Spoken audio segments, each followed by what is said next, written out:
Modest setting, moderately priced meals, robust and earthy but delicious food. Yes, that is what a bistro meant in its original Parisian incarnation.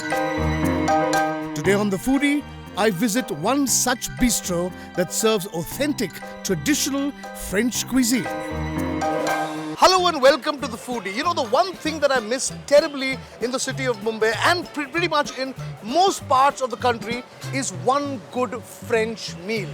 We have all kind of restaurants. We've got Mediterranean restaurants, we've got Thai restaurants, we've got maybe a Malaysian restaurant as well, but no real French restaurant.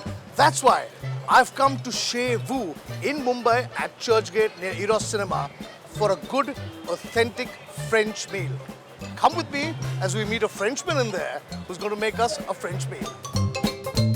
As you enter Chez Vous, you see a classic collection of vintage French posters, an old-fashioned blackboard mini menu, a collection of the finest French wine, stylishly placed glasses, and a smiling cow. This combination of traditional and contemporary makes Chez Vous a modern-day bistro. Let's meet Frederic, one of the partners, and talk about the place and the food. So I'm in Chez Vous, and with me is the man behind all this wonderful food that is being served here, Frederic Fernandez. Good afternoon. Comment allez-vous, if I may say? Je vais très bien. I'm doing very well. Thank you. And that's where my knowledge of French ends. So great to be here. First of all, let me just say, Chez Vous, the name. What does Chez Vous mean? It means basically at your home. At your home? It means at your house, at yours. How did it occur to you that French food is a good idea to do in Mumbai? I think that first Mumbai is a very big city. Sure. And knowing that French cuisine is among minimum, without being Frenchly arrogant, among the top 3 cuisines in the world, and we are not represented. I mean, I found it like it was Odd, very odd. It was very odd. So we decided with our team to bring in to build up a French restaurant in Mumbai. How is this cuisine that you're serving over here different from what generally is accepted as continental food? First of all, French cuisine is very fresh ingredients that are really preserved in the way they are cooked. Secondly is the use of sauce. Sauce, it's not ketchup. Sauce is not mayonnaise. Okay. A sauce is something that we do with bones, with fish bones, with chicken bones, and that we slowly reduce with wines, with herbs. It takes a lot of time. So that's really flavors, taste for passions. Great. And the last question I want to ask you is that French dining, if I may call it that, always goes with wine. What are you doing on the alcohol front? We're very clear that we want to have only French wines. So we are the only restaurant, I think, in India Which does to have only French wines. only French wines. You've got absinthe happening here as well. Absinthe, as you know, is a blend of 20 different plants. Among them, you have phenol, green anise, star anise, wormwood, and it is very sulfurous liquor because it has been banned because it was suspected to drive people a bit mad. Here, we give the opportunity for people to drink the real absinthe. All this talk has made me quite hungry. I think let's see what you're cooking up for us, and then after that we'll eat. Yeah? Chalo cooking. Chalo cooking, chalo cooking.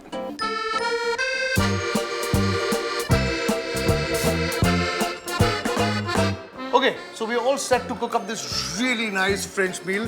Frederic, you brought along a sous chef. Atindra, our sous chef. Atindra, how are you? Fine, and you?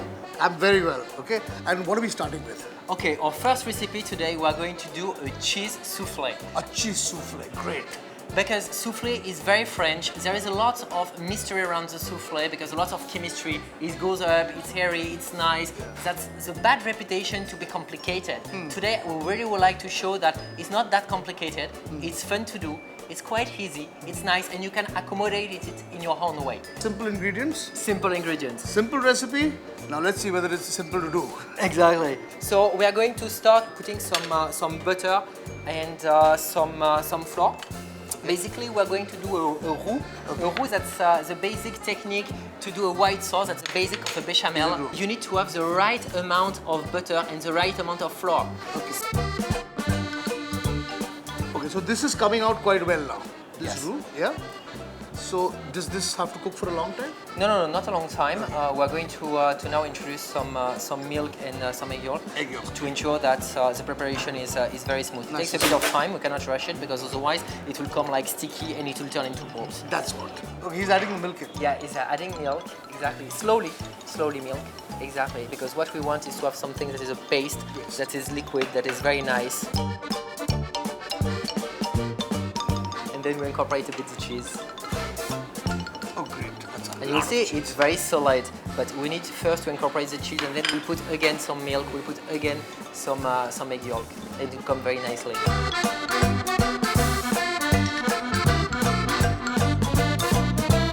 Okay, he's put the egg yolk in. So he seems to be quite happy with the way this is turned Yeah, out. yeah. It's done? Okay. So Excellent. that is done.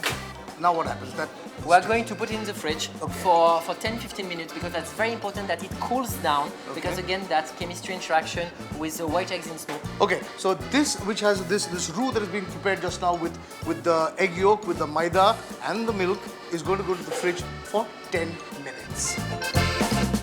Okay, so this roux with the cheese in it has cooled down to your satisfaction. Exactly, Yeah? it is perfect. It is ready to be incorporated to the white snow. So now we're going to take white eggs, we're going to turn it into snow, and then we're going to incorporate it slowly.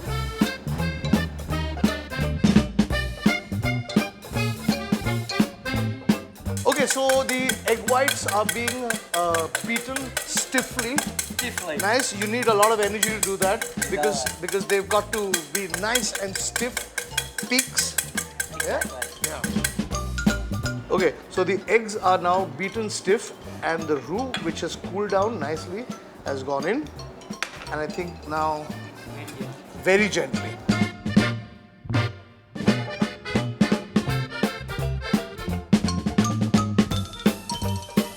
Now, the key things to remember about the souffle is that one, the quantity of butter and flour has to be the same, and second, you have to beat the egg up, whisk it at the last minute, and put it straight into the oven. Correct? Correct. Correct. Okay. Now we've got this wonderful souffle bowl, Yeah. which has been lined with herbs.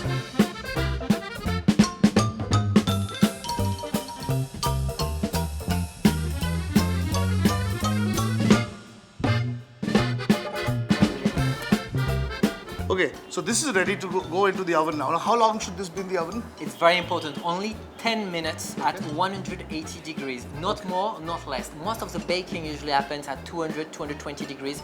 It's very important not to rush it. An overcooked souffle is not good at all. It needs to take time, but 10 minutes will be enough. 10 minutes, 180 degrees. You are sure to not mess it up. Ruin it out. Exactly. Okay, so 180-degree oven for 10 minutes. This is going straight into the oven.